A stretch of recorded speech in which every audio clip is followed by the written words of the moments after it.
Baiklah, bismillahirrahmanirrahim. Assalamualaikum warahmatullahi wabarakatuh. Sebelumnya, izinkan saya untuk memperkenalkan diri. Perkenalkan, nama saya Zakma Putri Alsa. Saya memiliki NIM 21036020. Saya berasal dari Prodi Kimia NK 2021 Universitas Negeri Padang. Pada mata kuliah dasar-dasar sains ini, dosen pengampu saya adalah Dr. Rahadian ZSPD MSI.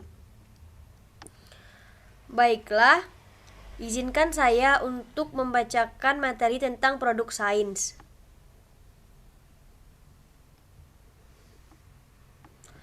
Teori, hipotesis, dan hukum. A. Pengertian teori. Teori adalah serangkaian bagian atau variabel, definisi, dan dalil yang saling berhubungan yang menghadirkan sebuah pandangan sistematis mengenai fenomena dengan menentukan hubungan antar variabel. Dengan maksud menjelaskan fenomena alamiah, teori relatif lebih luas, lebih mendetail, dan memberikan ramalan yang dapat diuji dan sering hasil pengujian memiliki ketepatan yang tinggi dibandingkan dengan model. Ilmuwan menggunakan teori untuk menjelaskan pola-pola. Teori merupakan usaha intelektual yang sangat keras karena ilmuwan harus berhadapan dengan kompleksitas dan kenyataan yang tidak jelas dan tersembunyi dari pengamatan langsung. Gagasan ini menjadi jelas ketika orang merujuk teori atom, yang menyatakan bahwa seluruh benda tersusun atas partikel-partikel yang sangat kecil yang disebut dengan atom. Gambaran visual ini akan lebih sukar diterima ketika kita meninjau salah satu aspek teori yang menyatakan bahwa sebuah atom sebenarnya 99,99% kosong. Teori memiliki tujuan yang berbeda dengan fakta-fakta, konsep-konsep, dan hukum-hukum. Tetapi ilmuwan menggunakan jenis pengetahuan ini untuk menyajikan penjelasan-penjelasan dari fenomena-fenomena yang terjadi. Teori-teori mempunyai hakikat berbeda dan tidak pernah menjadi fakta atau hukum, tetapi teori tetap berlaku sementara sampai disangkal atau direvisi. Selanjutnya, B. Hipotesis. Hipotesis atau anggapan dasar adalah jawaban sementara terhadap masalah yang masih bersifat praduga, karena masih harus dibuktikan kebenarannya. Dugaan jawaban tersebut merupakan kebenaran yang sifatnya sementara, yang akan diuji kebenarannya dengan data yang dikumpulkan melalui penelitian. Hipotesis ilmiah mencoba mengutarakan jawaban sementara terhadap masalah yang akan diteliti. Hipotesis menjadi teruji apabila semua gejala yang timbul tidak bertentangan dengan hipotesis tersebut. Dalam upaya pembuktian hipotesis, peneliti dapat saja dengan sengaja menimbulkan atau menciptakan suatu gejala. Kesenjangan ini disebut percobaan atau eksperimen.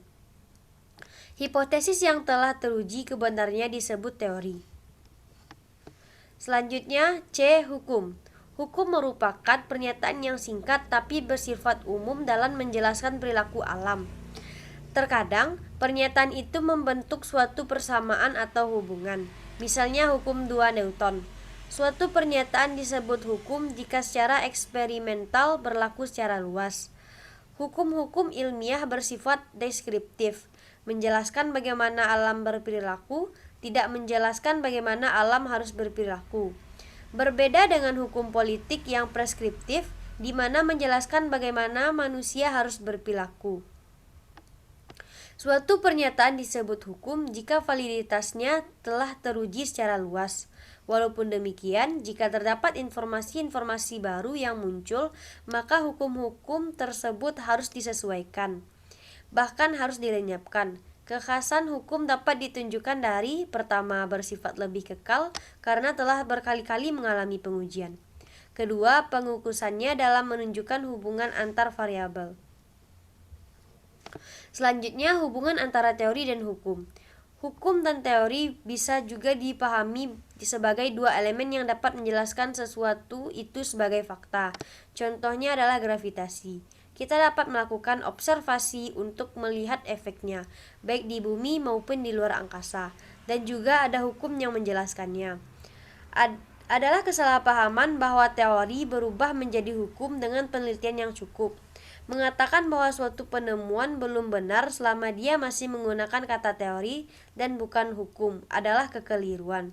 Teori akan tetap menjadi teori dan hukum akan tetap menjadi hukum. Hubungan teori dengan hipotesis.